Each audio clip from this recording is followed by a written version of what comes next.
விக்னேஸ்வராய நமக. குலதெய்வமான ஸ்ரீ பொன்னம்பல சுவாமி, ஸ்ரீ பொன்முத்து கற்பன சுவாமி, அங்காள பரமேஸ்வரி, பாப்பாத்தி அம்மன் துணையுடன் இந்த நாள் இனிய நாளாக அமைய அனைவரின் அவரவர் குலதெய்வம் காத்து அருள் பாலித்து பிரம்மாண்ட வெற்றியை கொடுக்க வணங்குகின்றேன். இன்று பிறந்தநாள் மற்றும் திருமண நாள் காணும் அனைத்து சொந்தங்களுக்கும் என்னுடைய நல்வாழ்த்துக்கள். ஸ்ரீவாரி ஆஸ்ட்ரோலேருந்து உங்கள் ஆஸ்ட்ராலஜர் சஃப்னா பேசுகிறேன். இந்த கும்பராசிக்காரங்களுக்கு இந்த அடுத்த 3 வருடங்கள் எப்படி இருக்க போகின்றது? ஜென்ம சனியால் மிகப்பெரிய கொடுமைகளை அனுபவித்து கொண்டு கொடுக்கக்கூடிய கும்பராசிக்காரங்களுக்கு எப்படிப்பட்ட பலன்கள் நடக்கும் அப்படிங்கிறத முழு விவரமாக இந்த காணொலியை ஸ்கிப் பண்ணாமல் பாருங்கள். உங்கள் உற்றார் உறவினர் நண்பர்கள் அனைவருக்கும் பகிர்ந்து பயன் தருமாறு கேட்டுக்கொள்கின்றேன். இந்த 3 வருஷம் நாங்கள் எதுக்காக பார்க்கணும் அப்படிங்கிற கேள்வி கண்டிப்பாக இருக்கும். அடுத்த 3 வருடங்கள் உங்களுடைய வாழ்க்கையில் என்ன நன்மை வரப்போகின்றது, என்ன தீமையான பலன்கள் இருக்க போது, சாதகம் என்ன பாதகம் என்ன, அதன் மூலியமாக நீங்கள் என்ன விஷயங்கள் செய்ய முடியும், செய்யக்கூடிய விஷயங்கள் எல்லாமே என்ன பண்ண போகிறீங்க, திருமணம், குடும்பம், குழந்தைகள் அப்படிங்கிற விஷயம்லாம் உங்களுக்கு எப்படி அமைய போகின்றது, உங்களுடைய வெற்றி மற்றும் ஏதாவது பிரச்சனைகள், அதை பற்றி முழுக்க இந்த ஜாதகத்தில் இந்த ப்ரெடிக்ஷன், இந்த துல்லியமான கணிப்பு மூலம் கணித்துள்ளேன். இந்த கும்பராசிக்காரங்கள் முழுக்க இதை பார்த்துட்டு அனைத்து தரப்பு மக்களும், முக்கியமாக ஃபாரினர்ஸ் அவங்களெலாம் பார்த்திங்கன்னா இந்த முழுக்க காணொலியை பாருங்கள். 2024லேருந்து 2025க்குள்ளே என்னென்ன டிரான்சேக்ஷன் நடக்கணும் அப்படின்ற கோச்சார பலன்களை பார்த்துட்டு அடுத்து தசாபுத்திகள் பலன்கள், அப்புறம் பரிகார வழிபாடுகள் மற்றும் இது மாதிரி அனைத்து விஷயங்களும் இந்த வீடியோவில் முழுக்க போட்டிருக்கேன். அதை பாருங்கள். 2024லேருந்து 25க்குள்ளே கோச்சார பலன்கள் 4 கிரகங்களை வச்சு தான் ஒரு பெயர்ச்சி ஒரு வருடம் முழுக்க கணிக்கப்படும். அது சனி பெயர்ச்சி, ஒன்று ராகு, கேது, குரு, இந்த 3 விஷயம் தான் 4 விஷயம் தான் நம்ம பண்ணுவோம் எப்போவுமே. இந்த சனி ஜென்மத்திலேருந்து 2ஆம் இடத்துக்கு தன குடும்ப வாக்குக்கு போகிறார். இதுவே மிகப்பெரிய ஒரு விடுதலை. ராகு 2ஆம் இடத்துலேருந்து ஜென்மத்துக்கு வருகிறார். கேது அட்டமாதிபதியிலேருந்து 7ஆம் இடத்துக்கு வருகிறார். குரு 4ஆம் இடத்துலேருந்து 5ஆம் இடத்துக்கு வருகிறார். பாக்கிய குரு, பூர்வ புண்ணியமான குருவாக இப்போது வருகிறார். அப்படிங்கும்போது என்ன பலன் நடக்கும்? சனி 2ஆம் இடத்துக்கு வரும்போது ஜென்மத்திலேருந்து விடுவிச்சுட்டு 2025க்கு அப்புறம் தான் அவங்களுக்கு என்ன பாதிப்புகள் இருக்கிறது அப்படிங்கிறது காட்டும்.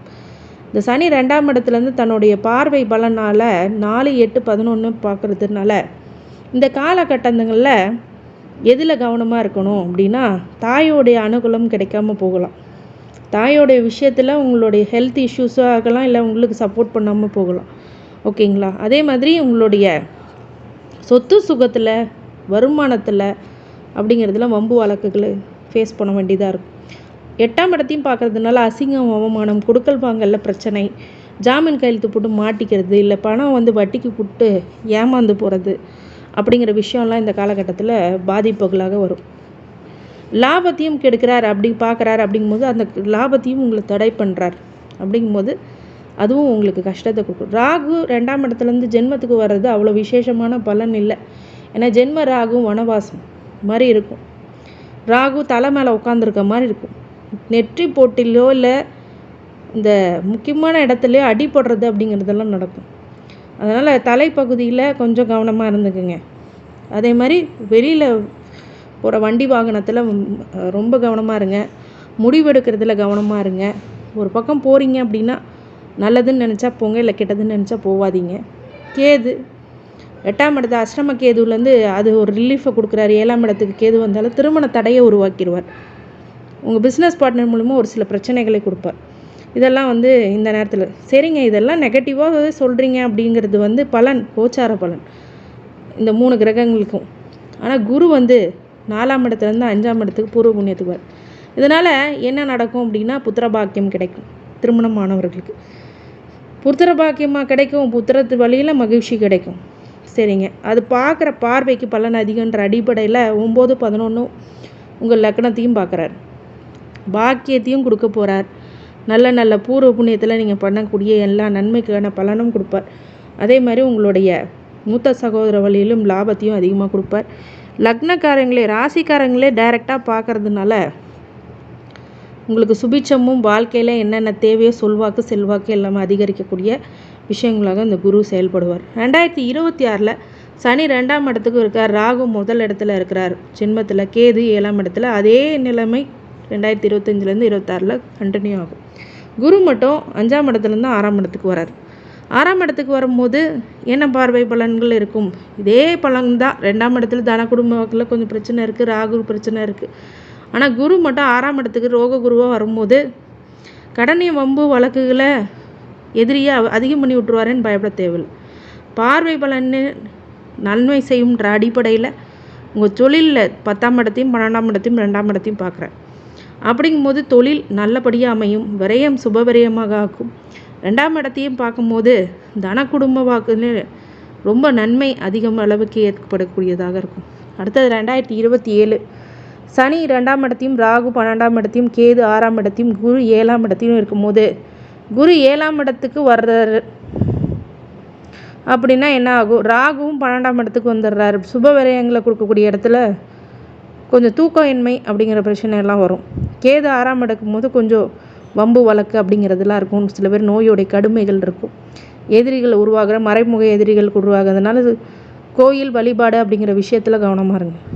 குரு 7ஆம் இடத்துல வராரு, 6லேருந்து 7 வரும்போது என்ன பண்ணுவார்? திருமணம் செஞ்சு வைப்பார், நல்லபடியான வாழ்க்கையை கொடுப்பார், இதெல்லாம் பண்ணுவார். அந்த பார்வை பலம் 11ஆம் இடம், 1ஆம் இடம், 3ஆம் இடம் பார்க்குறார். அப்போ லாபத்தையும் கொடுப்பார். ராசிக்காரரே சமசப்தமாக பார்வையான திருமணம், பிஸ்னஸ் பார்ட்னர் வழியில் லாபம், பெண்களால் உங்களுக்கு பெருமை, அப்புறம் உங்கள் மனைவினால் சொத்து அப்படிங்கிறதெல்லாம் உருவாகும். அதே மாதிரி 3ஆம் இடத்தையும் பார்க்குறார், உபஜய ஸ்தானத்தை, ஜெயம் வெற்றி பெறக்கூடிய ஸ்தானம், சகோதர வழியில் முன்னேற்றம், மூத்த சகோதர வழியிலும் இளைய சகோதர வழியிலும் 2 பக்கமும் உங்களுக்கு உண்டு, நல்ல ஒரு பலன்கள் இருக்குது. இந்த கும்பராசிக்காரங்க தசாபூதி வாரியாக எப்படி இருக்கும்? இப்போ 2025, 2026, 2027 என்ன தான் கடுமையான சனி திசை வந்தாலும், ராகுக்கு எதுவும் ஒரு சில பிரச்சனைகள் கொடுத்தாலும் குரு உங்களை காப்பாற்றுறார். அதிகமாக நன்மை இருக்கக்கூடிய இடம் அப்படின்னு சொல்லும் போது கண்டிப்பாக 2025 ஓரளவுக்கு நல்லது பண்ணும். 2026 உங்கள் தொழிலை ஏற்றி விடும். 2027 நல்ல சுபிட்சமான பலன்கள் குரு கொடுக்க காத்திருக்கிறார் அப்படின்னு சொல்லலாம். செவ்வாய் தசா பற்றி வரைக்கும் பார்க்கும்போது உங்களுக்கு என்ன தசை இருக்குன்னு உங்களுடைய நோட் பண்ணி வச்சுக்கோங்க. Name, date of birth, time, place எல்லாம் போட்டு ஒரு ஜாதகத்தை எடுத்து அதில் தசாபுத்தி என்ன இருக்குன்னு இயரோடு வரும் வெப்சைட்டில், அதை பாருங்கள். செவ்வாய் திசை இருந்தால் கவனமாக இருக்கணும். அறுவை சிகிச்சை போன்ற விஷயங்கள் நடக்கக்கூடிய காரண காரியமாக ஆயிரும். இந்த 3 வருஷம் ரொம்ப கவனமாக இருக்கணும். ராகு திசை நடந்துகிட்ருக்குங்க அப்படின்னா 2025 ராசியில் ராகு மன அழுத்தத்தையும் மன உளைச்சலும் கொடுத்துருவார். 2026 ராகு திசை நடக்குதுங்க அப்படின்னிங்கன்னா அதே பொசிஷன் தான், மன அழுத்தமும் மன உளைச்சலும் கொடுப்பார். 2027 விரைய ராகுவாக இருந்தாலும் வெளிநாட்டு பயணம், ஊர் விட்டு ஊர் போகிறது அப்படிங்கிறதெல்லாம் நடக்கும். டிரான்சாக்ஷன் நிறையா நடக்கும். குரு தசை 2025 பாக்கிய குருவாக வராரு அப்படின்னா 9, 11, 1 ஆகிய இடத்துல போன ஜென்மத்தில் நீங்கள் பண்ண புண்ணியத்துக்கான பலனை இப்போ கொடுக்கும். நிறைய கல்வி, செல்வம், உங்களுடைய பிரச்சனை நிவர்த்தியாகி வீடு கட்டுறது, சுபிட்சமாக வாழ்கிறது அப்படிங்கிறதெல்லாம் இருக்கும். லாபம் உங்கள் தொழிலில் அதிகமாக கொட்டும். மூத்த சகோதர வழியில் நல்ல நன்மைகளை எடுக்கும். இந்த லக்னத்தையே பார்க்குறதுனா செல்வாக்கும் அதிகம் இருக்கும். 2026 ரோக குருவாக வராரு அப்படிங்கும்போது 2026 குரு திசை நடந்துச்சுன்னா உங்கள் தொழிலில் ரொம்ப நல்ல முன்னேற்றம் ஏற்படும். சுபவிரயங்கள் வீட்டில் ஏற்படும். உங்களோட வீட்டில் உள்ளவங்களாம் ரொம்ப சந்தோஷமாக இருப்பாங்க.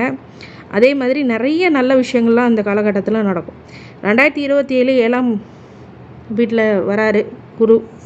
11, 1, 3 அவங்க இடத்துல பார்க்கும்போது முக்கியமான இடத்த லாபத்தையும் லக்னக்காரங்களையும் ஜெயஸ்தானத்தையும் குரு திசையில் குரு பார்ப்பார். அப்படிங்கும்போது நல்ல பலன்களை உங்களுக்கு கொடுப்பார்.